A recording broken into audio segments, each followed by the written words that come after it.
Hello everyone, today we are going to learn basic Nanocad tutorials how to create line with angle. To create line, you can type line and press enter. Now we need to specify for the first point. I will click here.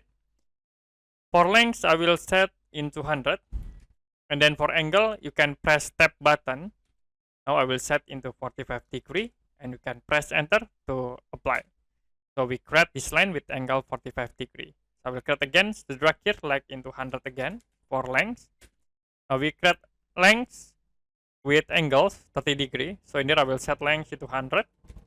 You can press tab button to move into angle and we set into 30 degree. Press enter again to apply.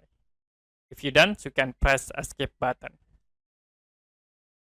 Okay, that's it for basic Nanocad tutorials how to draw line with angle. And if you have any question about this tutorial, you can comment below this video.